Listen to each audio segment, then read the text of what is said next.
Olá pessoal, boa noite.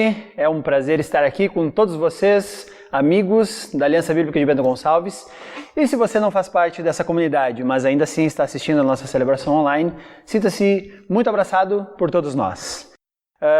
Hoje à noite eu gostaria de ler um pouquinho de um trecho do Salmo 37, que diz assim: Deleite-se no Senhor, e Ele atenderá aos desejos do seu coração. Entrega o seu caminho ao Senhor, confia nele e ele agirá. Então nós estamos nesse momento ainda com as nossas celebrações online, mas com a certeza, tranquilos de que Deus está agindo em nosso meio.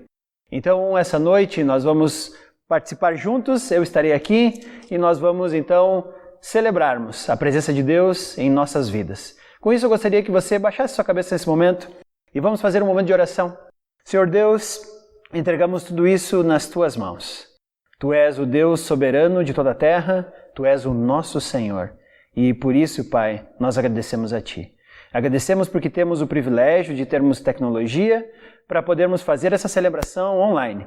E embora estejamos cada um de nós em suas casas, estamos juntos.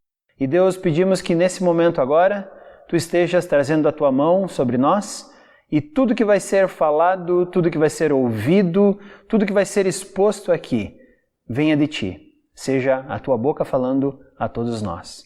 Porque é para isso que nós estamos aqui, para Te honrar e Te glorificar. Por isso chamamos isso de celebração.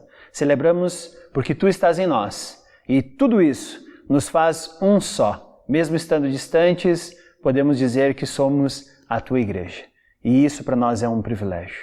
Então, Senhor, abençoa tudo isso que vai acontecer. Em nome do Teu Filho Jesus Cristo. Amém. Nesse momento de estudo, eu gostaria de usar um pouquinho da tua imaginação. Então, vou pedir para você agora, que está aí em casa, pensar em talvez algum filme de guerra que você já tenha visto. Eu espero que você já tenha assistido algum filme de guerra. Em geral, algumas produções são realmente muito boas. Mas o que eu quero pensar, quero que você pense. Quero que você pense, imagina dois exércitos que vão se confrontar. E eles não sabem exatamente em que momento eles cruzam ou não a fronteira. Então era por isso que antigamente era muito comum, no momento de guerra, quando você conquistava o território, o exército ia lá e colocava a bandeira daquele país que conquistou ali, para saber quem é que está de domínio naquele momento. E inclusive o inimigo sabia em quem ele tinha que atacar e quando ele estava conquistando um território novo. Aquela bandeira, então, ela era uma representação de quem naquele momento estava dominando aquele território. As bandeiras, então, elas marcam, e se você já foi em alguma fronteira de país ou alguma coisa assim, você vai ver que ao cruzar de um país para o outro, é muito comum você ter a bandeira daquele país avisando que você está entrando em um território estrangeiro. Isso é muito comum. Então a bandeira, ela é de certa forma uma representação de quem é dono daquele território.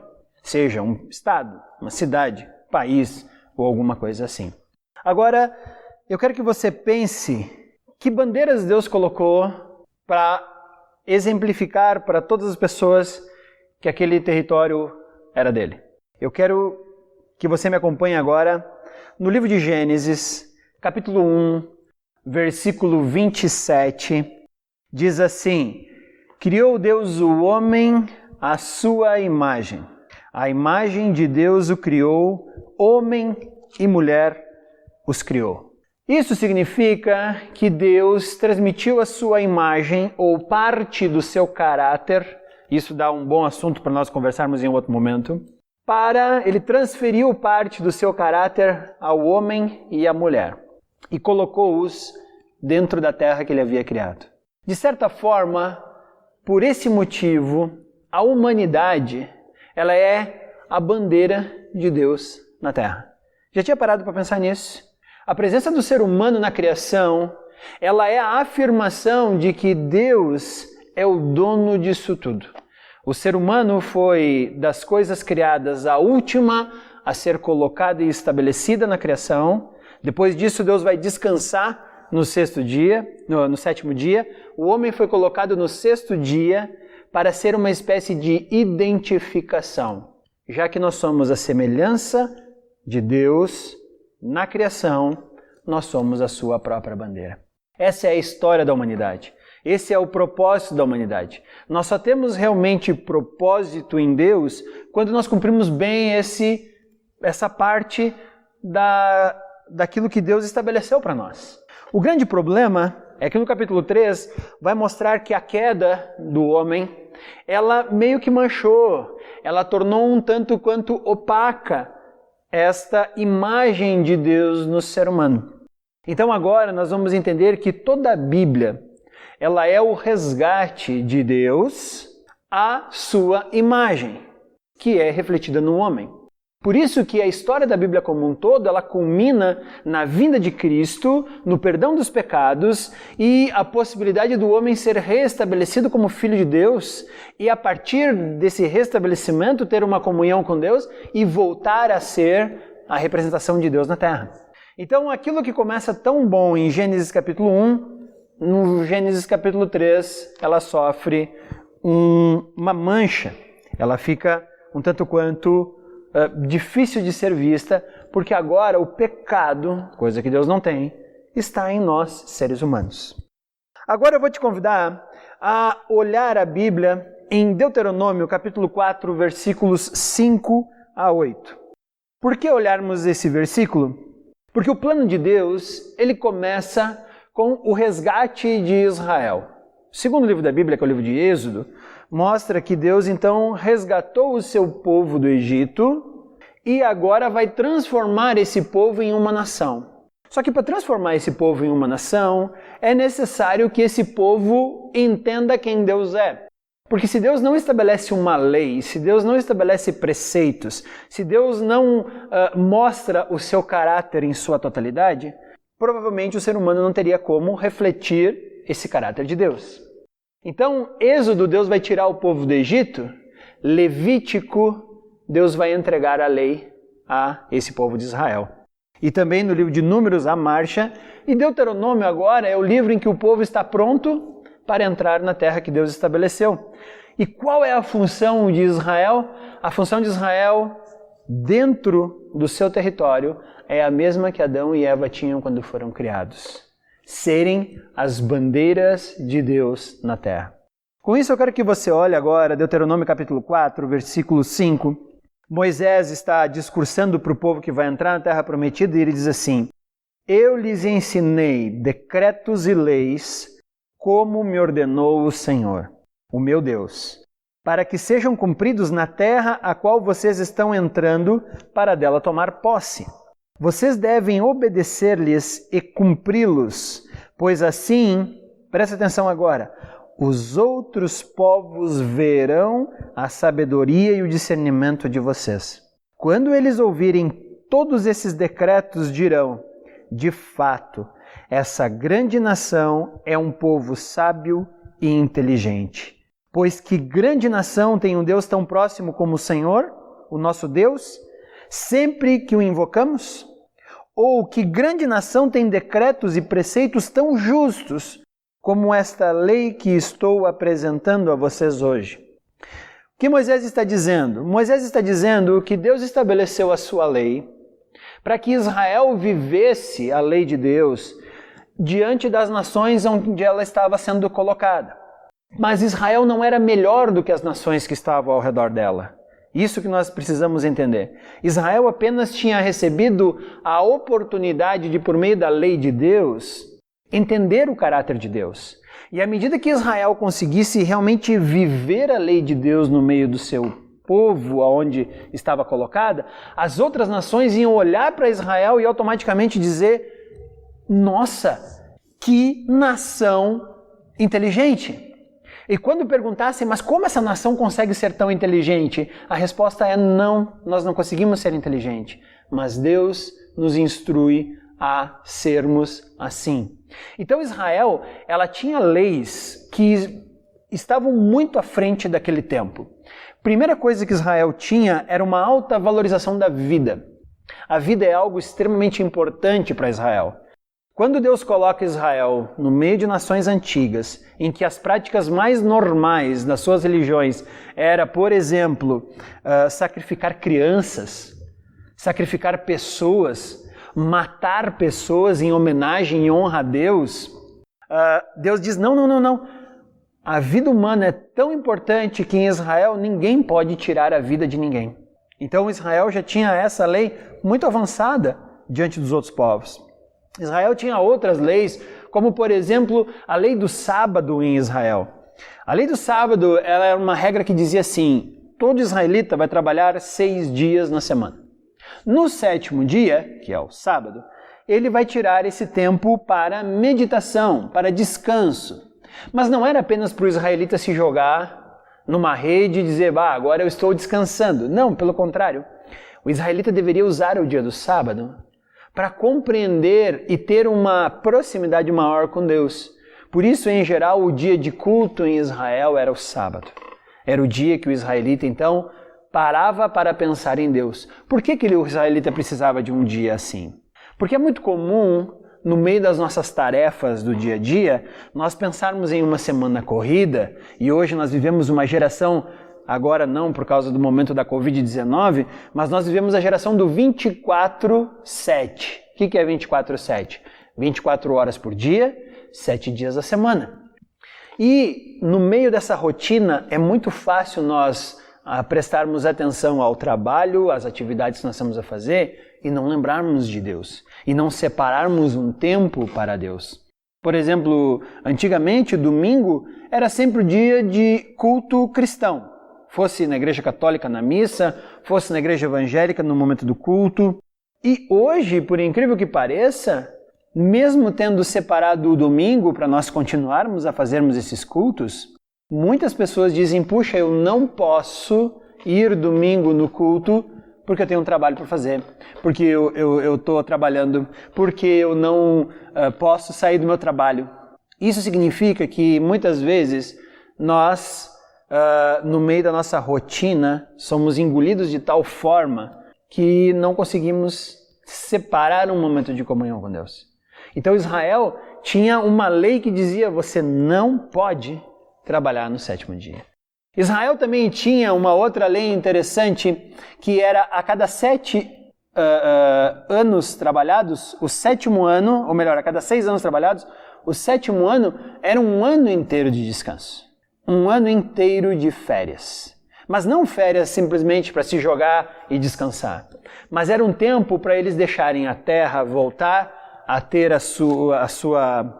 a oportunidade de ter sua renovação. E também um tempo para eles pensarem que Deus estava dando para eles tudo aquilo que eles precisavam.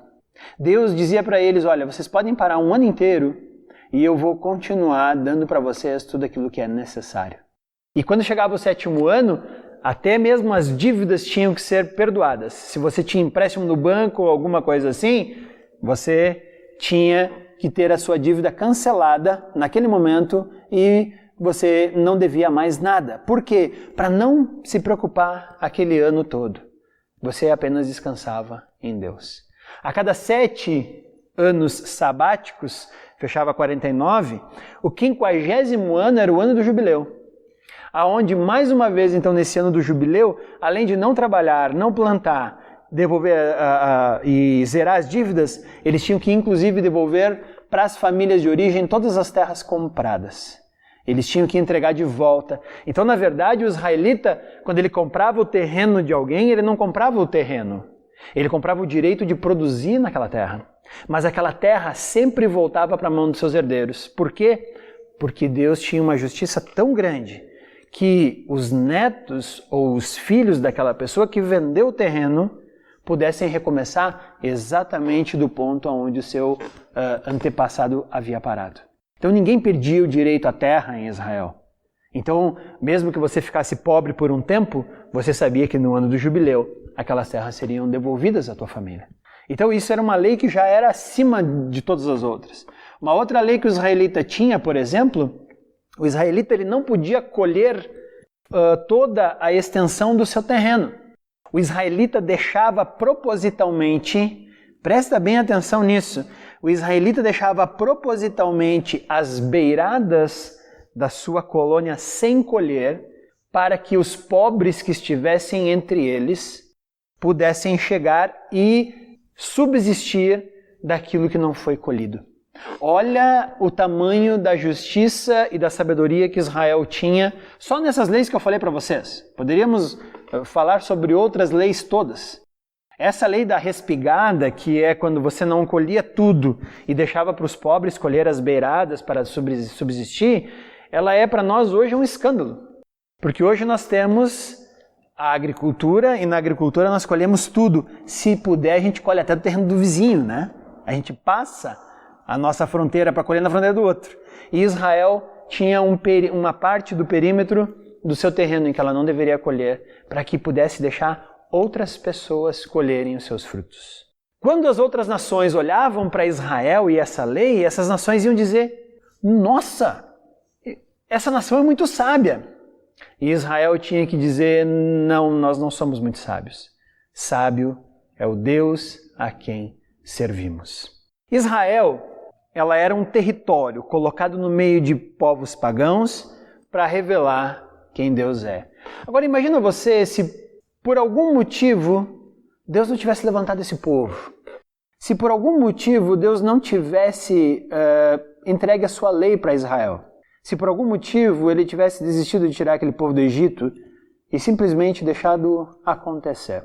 Hoje nós não teríamos muito do que Israel nos legou a respeito do caráter de Deus, a respeito do amor que eu tenho que ter com as pessoas ao meu redor, a respeito do cuidado que eu tenho que ter com as pessoas.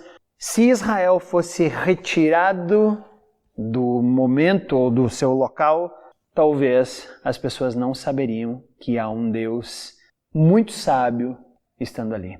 O grande problema é que Israel não era melhor que as outras nações. E Israel teve uma certa dificuldade em ser a bandeira de Deus na terra. Porque era pecadora, como nós somos. Israel passou por momentos difíceis e complicados. E quando Israel não conseguia ser a bandeira de Deus na terra, Israel podia contar com uma promessa que está lá no livro do profeta Ezequiel, capítulo 36. Eu quero te convidar a abrir Ezequiel, capítulo 36. E nós vamos ler os versículos 24 até o 27. Israel tinha um objetivo de ser a bandeira de Deus. Mas por não conseguir ser essa bandeira de Deus, Deus deu uma promessa na qual Israel poderia se apegar firmemente e dizer: vou esperar nisso. Deus falou assim por meio do profeta Ezequiel a Israel: pois eu os tirarei dentre as nações e ajuntarei no meio de todas as terras e trarei de volta para a sua própria terra. Aspergirei água pura sobre vocês e ficarão puros. Eu os purificarei de todas as suas impurezas, de todos os seus ídolos. Darei a vocês um coração novo e porei um espírito novo em vocês. Tirarei de vocês o coração de pedra e lhes darei um coração de carne. Porei o meu espírito em vocês e os levarei a agirem segundo os meus decretos e a obedecerem fielmente minhas leis. Israel não conseguia sozinha, mas havia uma promessa divina de que um dia Deus traria a oportunidade para que o seu povo, habitado pelo seu Espírito, pudesse obedecer todas as leis. Por que Deus está querendo um povo que obedeça a todas as suas leis? Porque o ser humano ainda é a bandeira de Deus na terra. O pecado está ofuscando essa bandeira de Deus na terra. Mas agora Deus está num resgate da sua imagem por meio de nós. Então é nesse momento que chega o que eu gostaria de falar hoje. Nós, igreja, somos o herdeiro dessa promessa que Deus deu a Israel. Nós temos que ser as bandeiras de Deus na terra. Israel era um território fixo, com uma fronteira, tinha rei, tinha uma lei. Mas Deus agora age num plano diferente e o seu povo não está mais legado a um território. O povo de Deus não está mais agora unicamente fixo em uma faixa de terra. Porque agora nós, a igreja, temos esse papel. E eu quero te convidar a abrir no Evangelho de Mateus, capítulo 5, versículo 13. E essa é a minha parte preferida do Evangelho de Mateus, porque é o Sermão do Monte, Mas não só por ser o Sermão do Monte, como Jesus, antes de explicar toda a lei israelita aos seus discípulos, ele fala no versículo 13, vocês são o sal da terra. Mas se o sal perder o seu sabor, como restaurá-lo? Não servirá para nada, exceto para ser jogado fora e pisado pelos homens. Vocês são a luz do mundo. Não se pode esconder uma cidade construída sobre um monte. E também ninguém acende uma candeia e a coloca debaixo de uma vasilha.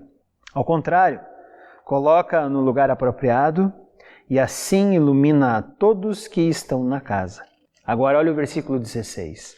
Assim brilhe a luz de vocês diante dos homens, para que vejam as boas obras e glorifiquem o Pai de vocês que está no céu. É muito parecido com o discurso que Moisés deu em Deuteronômio. Em Deuteronômio, Moisés fala para Israel, quando vocês viverem a lei de Deus de forma correta, as outras nações vão olhar para vocês e vão dizer, puxa vida, essa nação tem alguma coisa diferente. O que é diferente? Deus. Agora para um pouquinho e pensa no que Jesus está falando para nós, igreja. Vocês são o sal da terra e a luz do mundo. Assim brilhe a luz de vocês diante dos homens, para que vejam as boas obras de vocês e glorifiquem a quem? Glorifiquem ao Pai de vocês que está no céu. Essa palavra é tão forte que significa que Deus é glorificado com tudo aquilo que a igreja faz. Por isso, a igreja, ela não pode ter uma vida como a das outras pessoas ao seu redor. Nós cristãos que conhecemos a Deus, o valor que Deus dá à vida e o valor que Deus dá ao próximo, entendendo que nos 10 mandamentos ali nós podemos resumir como Jesus disse, amarás o Senhor o teu Deus e amarás o teu próximo como a ti mesmo, nós então temos a oportunidade de viver dessa forma no mundo que nós estamos hoje. E qual que é a minha avaliação? É que às vezes nós, igreja, nos esquecemos disso. Cristo tem todo o poder. Ele é o Deus Todo-Poderoso, soberano. E Ele pode se mostrar ao mundo da forma como Ele quiser. Mas Ele não escolheu uma forma diferente. Ele escolheu se apresentar ao mundo por meio da sua igreja. Então nós, igreja, nós somos a bandeira de Deus na terra. E tudo o que fazemos deve gerar glória a Deus. Mas o contrário também é verdade. Quando nós, como igreja, não agimos por meio de uma moral e de uma ética divina, nós manchamos o nome de Deus na terra. Nós acabamos falhando como Israel falhou. Mas Israel não tinha o Espírito do Senhor. Nós temos. Por que eu estou dizendo isso? Porque nós estamos vivendo em 2020. Eu tenho 42 anos. Eu não lembro de momento algum ter passado por uma situação tão complexa como a que nós estamos passando hoje. Hoje, nós, igreja, estamos observando um mundo que está se adequando à situação do Covid-19, um mundo que aprendeu a viver de uma forma um tanto quanto isolada, um mundo que aprendeu a não ter mais a resposta para todas as coisas como nós vínhamos tendo. Hoje há muita informação e ao mesmo tempo muita desinformação. Para você ter uma ideia, tem gente que diz que a cura do Covid só quando vier a vacina. E tem gente por aí dizendo que o Covid se cura com criolina. Isso é desinformação. Isso só acrescenta que no fundo, nós não sabemos, nós não temos muitas certezas. Nós também estamos vivendo como sociedade um pouco mais enclausurados dentro de nossas casas, a fim de nos protegermos. E eu acho que nós devemos fazer isso para proteger as pessoas que amamos e que estão ao nosso redor e que fazem parte do grupo de risco. Ao mesmo tempo, nós estamos passando por uma crise financeira que nem nos anos 80, talvez nós tínhamos esse precedente com aquela inflação galopante que acontecia, que eu lembro que se recebia o dinheiro, corria para o mercado para comprar, porque no outro dia ia ficar caro. Hoje, o dinheiro não está nem entrando. Nós estamos vendo lojas fecharem, nós estamos vendo estabelecimentos chegarem à falência, nós estamos vendo pessoas entrando em crises psicológicas, nós estamos tendo pessoas que, infelizmente, às vezes, consideram até mesmo o suicídio uma forma de fuga no meio disso tudo. E aí agora, qual é a nossa postura? Nossa postura é que, como igreja, nós não podemos desaparecer. Porque se porventura a igreja deixar de ser quem ela é, se porventura a igreja sumir e ficar dentro de casa só ela, por exemplo, o mundo vai encontrar as suas respostas em outras circunstâncias, em outras situações. E como seremos nós a bandeira de Deus na terra? Então esse é um momento de nós, igreja, sermos corajosos. Esse é o momento de nós, igreja, apontarmos o caminho. Esse é o momento de a nossa luz brilhar diante dos homens. E nós temos que tomar muito cuidado. Com isso eu não quero dizer que como igreja nós devemos ser irresponsáveis diante da situação do Covid que está aí. Pelo contrário, nós devemos ser muito responsáveis, muito cuidadosos. Ao mesmo tempo, eu estou dizendo que no nosso cuidado não devemos nos esconder, não devemos sumir. Por quê? Porque o mundo está precisando da resposta. E a resposta é Cristo. E se nós, igreja, não levarmos essa resposta, como o mundo vai ficar sabendo? É por isso que em Mateus capítulo 5, versículo 16, Jesus pede: brilhe assim a luz de vocês diante dos homens, para que vejam as suas boas obras e glorifiquem o Pai de vocês que está no céu. É o momento de nós levarmos a nossa resposta. Então, diante de todas essas situações que estão acontecendo, nós, igreja, podemos ajudar o mundo a encontrar uma resposta. Alguns exemplos, diante do momento da pandemia, diante do momento de medo e de incerteza que o mundo está, nós podemos levar a certeza de que a nossa solução é confiar em Deus e estarmos firmes nele. Ao mesmo tempo, nós também, como cristãos, não devemos nos envolver em intrigas políticas, porque a solução também não está no governo A e também não está no governo B, não está no presidente, no governador e no prefeito, e nem no próximo presidente e tampouco no presidente anterior.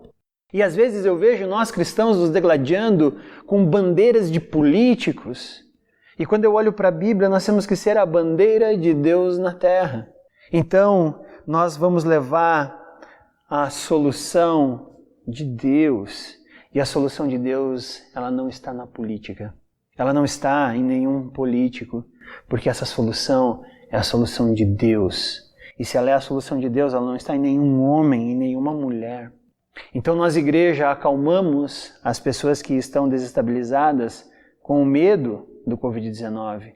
E nós também nos tornamos pacificadores da nação brasileira, que está tão dividida e polarizada nas suas situações políticas. Ao mesmo tempo, nós, igreja, nos importamos com aqueles que estão passando por necessidade, com aquele que perdeu o seu emprego e o seu sustento, com aquele que, de repente, está impedido temporariamente de ganhar o seu dinheiro.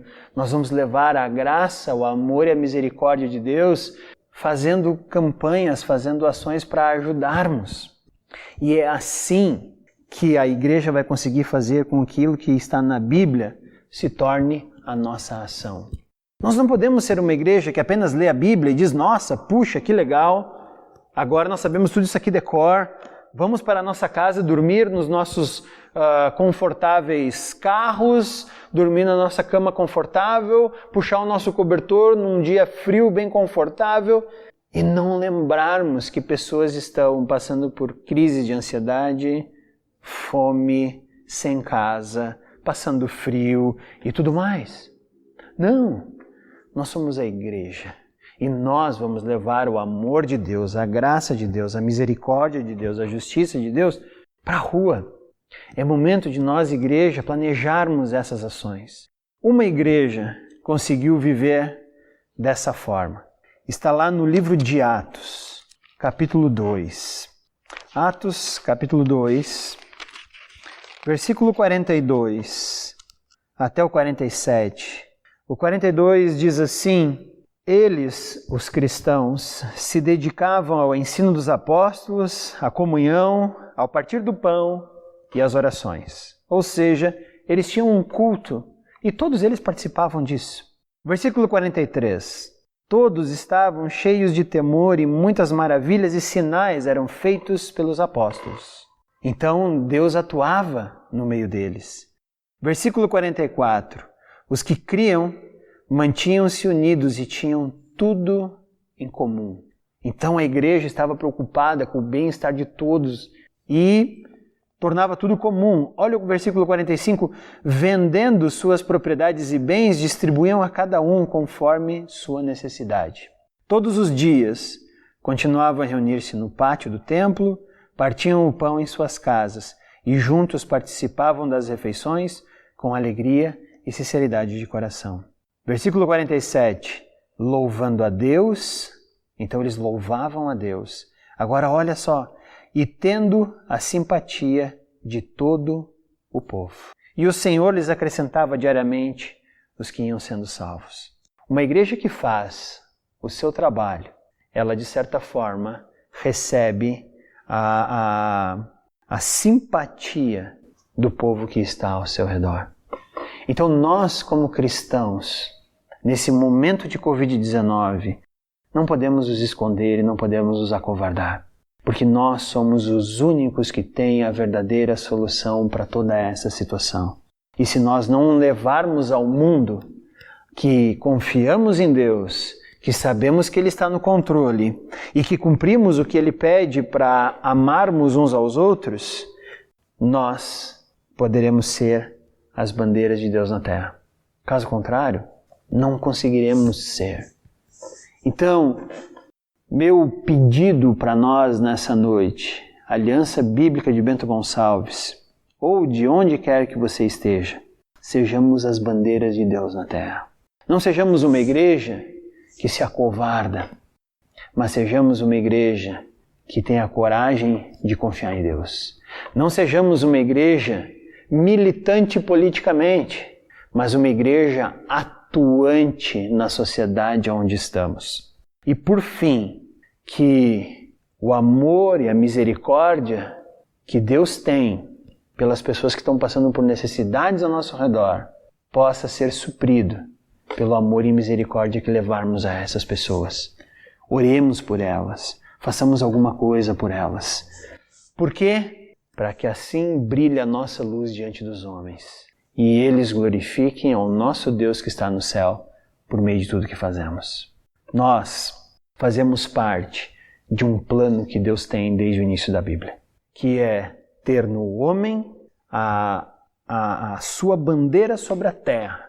Perdemos isso, mas Deus agora está num plano de resgate. E nós estamos exatamente nesse momento da história, resgatados para continuarmos mostrando ao mundo quem Ele é. Então, como igreja, que nós possamos fazer isso, que nós possamos ser a bandeira de Deus na terra, para que as pessoas, olhando as obras que nós fazemos diante do mundo, glorifiquem o nosso Pai que está no céu. Eu gostaria de encerrar esse momento com uma oração. Senhor Deus, desde o princípio da Tua palavra, nós percebemos que a humanidade, ela tem identidade quando ela aponta para Ti. Obrigado, Pai, porque somos a Tua imagem na terra. Nada mais é a Tua imagem na terra. E Israel recebeu esse privilégio e hoje nós, igreja, ampliamos tudo isso. Deus, que nós possamos viver no meio desse momento da Covid-19 de tal forma que o mundo saiba que Tu estás no controle, que nós podemos confiar em Ti. Possamos depositar a nossa confiança em Ti, independente do que vai acontecer. E ainda assim, levarmos o Teu amor, a Tua graça e a Tua misericórdia a todos esses que estão ao nosso redor e necessitam nesse momento olhar para Ti. Nos usa, Pai, porque se nós como igreja nos escondermos, eles nunca saberão disso. Então agora é a hora da nossa igreja levantar-se de forma corajosa e ser atuante para que o mundo saiba que nós confiamos em Ti. É isso, Pai, que pedimos.